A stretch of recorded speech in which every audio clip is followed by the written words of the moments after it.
Are we live? Sačekaj. So we are live. Yeah.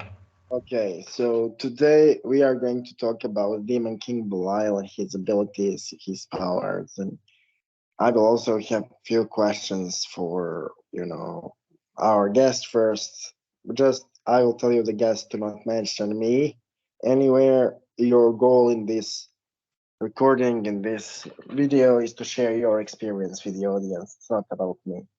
So can you tell us how you got introduced into magic, how you started practicing? Yeah, hi Dimitris. All right. So are we hearing well? Yeah. Live? Cool. All right. So how I started, there were three starts. One is long time ago through dreams. The other one was a bit more serious research, and the third one was mostly practical and intense work. That was the most recent. And what some people say, and what I thought a long time ago, is that because people ask, how do you choose whom to work with and all that? So I think they choose you in a way. It's both sided street, yeah, both direction, but they mostly choose you. And so after the first encounter, I didn't even know who that was. And so I had to do some of my own research. And with some of your help, I discovered the identity in a way of that, let's say, spirit. And then I started intense work some 4 years ago. So can you tell us like how it influenced your life, how it influenced you, how it influenced your worldview in general? Yeah, well, it wasn't out of nowhere. So it was like a continuation of my thought process, philosophy, feelings, or interests from a long time ago. It wasn't some radical cut, but it was intense improvement in certain areas, and more intense work on myself, more intense than before. Um, it grounds you. It faces with you with your weaknesses. It gives you the opportunity to overcome that and to work on yourself, to see yourself just more clearly. And when it comes to some other fields, there were financial improvements and improvements in sexual life and lust. So these are Okay. some very short answer. Yeah, so can you tell us like what you had to do to manifest those improvements in your life? What was required? Mhm. So first of all, there were now this is the famous question: where's the difference? What is consciousness? Where's the difference between your brain, your brain's synapses working randomly and projection of your subconscious? Where's the difference between that and certain encounter in the famous astral plane? Um, and there are many things that can tell you the difference. It's not easy to spot it, but there are many hints and clues that can direct you in discovering it yourself. So it started with astral encounters and astral tests. But the thing is, it's not enough. It is very important. The astral plane and the astral tests are very important, but that's not enough. Then you need to have discipline. You need to have resolve, commitment, and the point is to manifest in the physical world. That's the one of the goals. So if it leads to that, then it bears fruit. Yeah. Yeah, so technically, what is essentially the nature of those tests? Can you share it with the audience? Yeah, you mentioned Belial, right? Yeah. Like a day ago or so. So should I can mention him and the encounter with him if you agree in this direction. Okay, I agree. Yeah. It's okay. So because that was one of the earliest stuff that happened. Um, so I was with my colleague at that time. That was some years ago, and I got drunk on my way back home. The tram I think broke, and I had to walk through the basically dark streets in that state, which was pretty interesting. And why do I mention this? Because this is like a setting that influences your conscious and influences your. It's like a warming up for the state of trance later. You know, the circumstances, the setup, the setting, and so that night, um, I was. I had a vivid this kind of dream where I was standing in the river bed, but the river bed there was drought, so it was basically dry. There was some water, let's say, at ankle level, but it was mostly dried up, and it was very unpleasant to stand there. So later I'll tell what it was actually. So now it continues, and before I move on with the dream, I have to say that I worked very long hours at that time in a printing center, and there was I had a client that was basically so demanding, and I did the work of a whole department. Like I did the work of 3 people at least at that time, and the client was demanding, and the boss just didn't care. He just wanted the end result. He didn't want to assign any assistance at my project so that we can meet the deadline and deliver the product as. And by the way, the client rearranged the deal all the time. So it was like that. Anyways, I was pretty tired at that time in real life.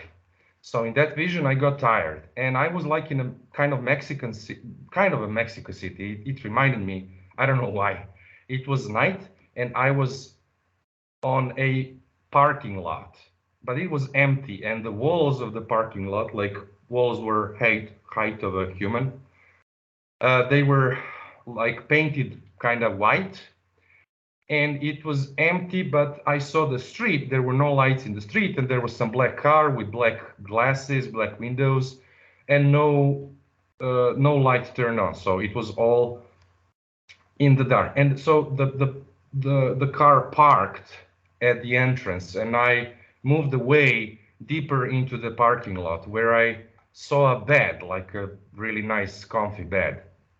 And I was like, I need to lie down and take a nap. And so as I would lie down, I saw hands taking my head from behind. So somebody approached from behind and taking my head and my neck, but the hands were twice as big as man's hands. It's kind of reddish skin, dark nails, long nails. And so he just gently took my head, and the thumbs naturally fell on my mouth. And instinctively, I just beat those thumbs. I didn't realize what was happening, so I just beat those stones. And he just casually put it away, like, okay, calm down. And then something started like unwinding here in my, at the back of my head. And I heard some noise and all that. So I screamed, jumped, and woke up. Um, it was 6 a.m. in the morning. I remember that. It was like 4 years ago, but I remember that as if it was yesterday. And two things happened after that. One was changing in my life, real life, and another was one of the strongest visions that appeared right after I fell asleep again that night, because I saw some planes after that. So what happened, I'll start from the real life. The client that was basically mistreating me for the last at least half a year. He started doing it again. Then I told him to stop. He doesn't have the right to do that.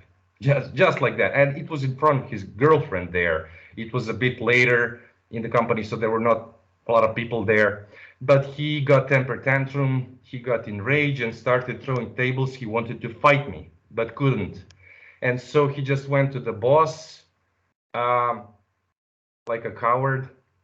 And in a couple of weeks, I got fired, although I finished as much as I could and delivered the first two parts of the project almost perfectly.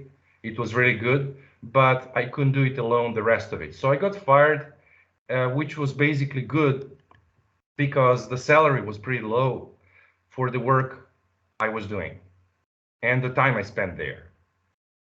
So what I realized there is, first of all, it was most probably Belial. Secondly, the dried up river was blocked rage. So the water flows, but there was no water, so it was blocked rage from my side. So he unwinded it so that I can express the stuff that was silly, that was idiotic in that company. And so that I could stop that BS that was happening there. So he was basically doing something with the, I don't know, the here, some kind of center at the back of my head. And when he did that, there was no blockage in my relation to that client. There wasn't any blockage. I didn't allow him to do anything else regarding the misuse of the position. And right after that dream, I had a vivid image of Nahimath and the entrance of Gamaliel. I didn't know at that time what was that. I had no idea, but I still remember basically in some details, even some parts of it I remember in details what I saw there. So yeah, this is an example of that contact that started those years ago. After that, are you there? Yeah, I am there. After that, I got a job that was much better paid, and I worked less hours.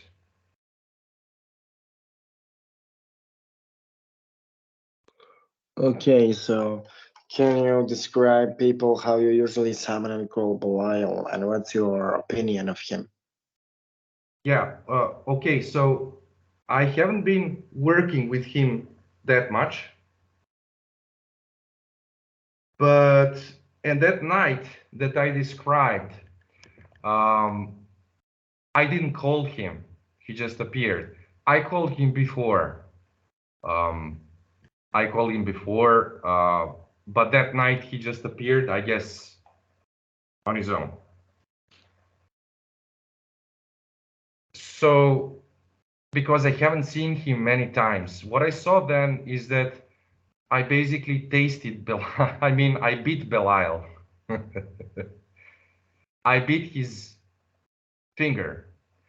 And what it was like, it's like almost like Flash It's very dense and it's plasmatic, but it's pretty flashy and bony.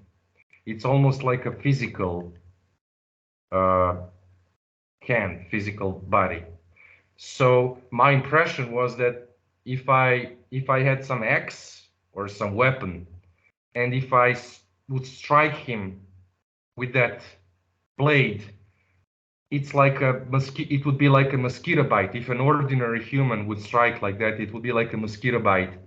So that entity, if that was Belial, but I'm almost sure it was him, that entity has built up such strength in his astral body that it's very dense. That was my impression. Very dense and invulnerable to any casual attack. Also, my impression was that he was really, really trying to be gentle, not to hurt me, because he took basically my, neck, head, that part, and he was really trying to just help. That was my impression. And how you called him? Well, you have it in your channel. You have, I think, the whole playlist for Belial, and I use some of those chants. And there are also plenty of other channels that mm, that basically offer the ends for Belial. But how is some of your original way of like calling and relating to Nama or Belial? Yeah. Well, the original way was during sex, basically. I just call his name without thinking. And what happens then? You fall into a semi-trance state, or something similar to that. And you get, should I use that word? I don't know. That word is overused, so I hate to use it, but maybe some kind of empowered.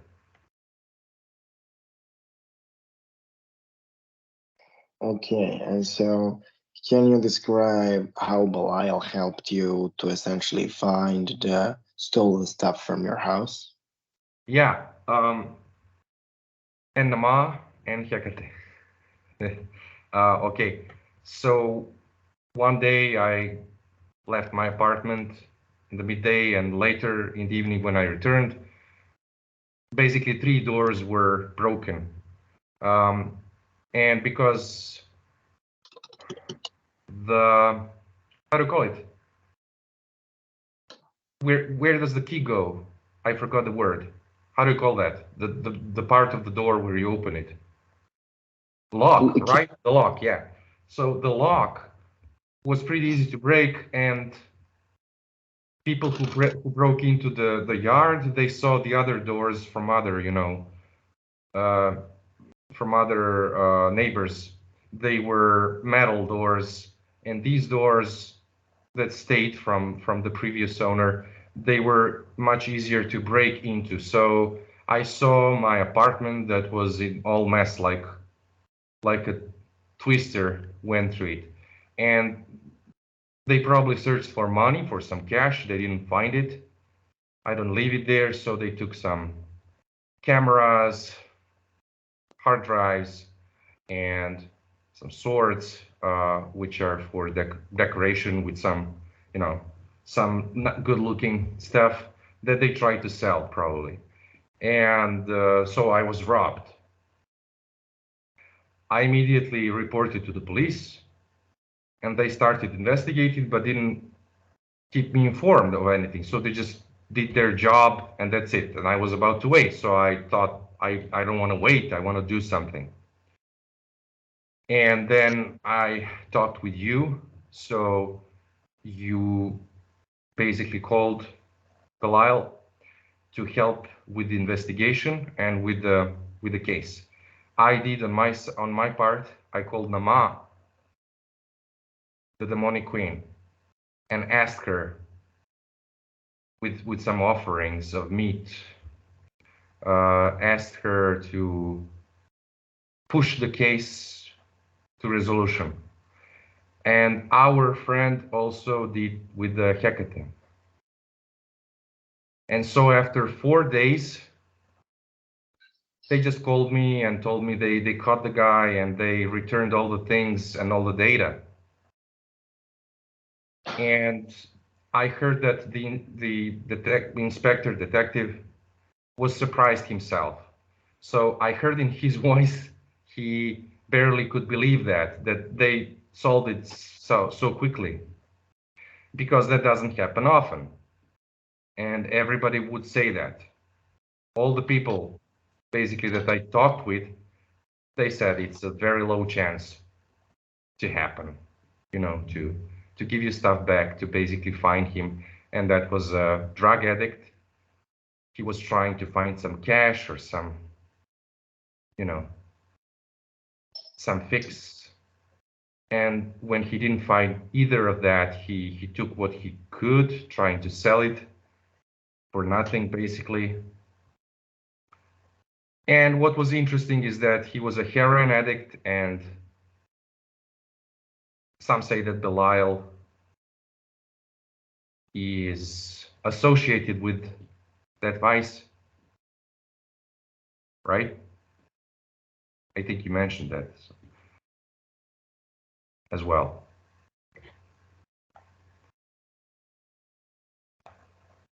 So can you tell us how you paid off the spirits who helped you? So is it allowed to talk about it here? Yeah, it is. So it wasn't easy to do. I prepared for it mentally for 2 weeks, but I wanted to do some proper offering. So I went to the woods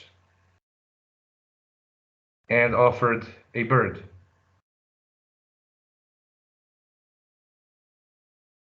For the solved case to all three of the entities or gods, some whatever people want to call them, rulers. Hecate is a goddess, and these are rulers.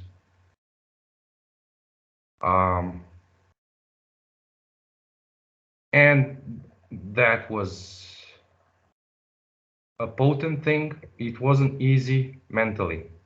It wasn't easy when it comes in regarding the empathy.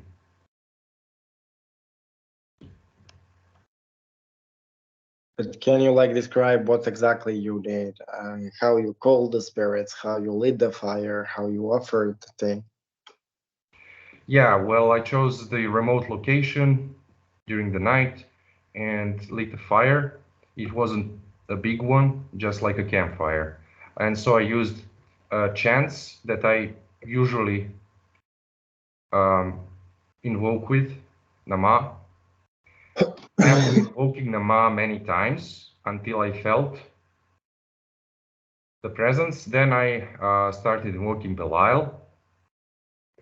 And at the end, I invoked Hecate, instructed by our friend, because she works with her, as instructed by her. I don't know how much time it took, but I did it properly. Don't skip anything, just do it out loud. Repeat from the beginning to the end. And then I didn't waste any time. I just did it because I didn't want to think too much about, the bird. So I just went on with it. It was very fast. That part. And then you can put it in the fire as an offering using their sigils on the paper as well. Okay, so this is pretty much like a synopsis of your a really effective experience in working with Belial and what he asked in return.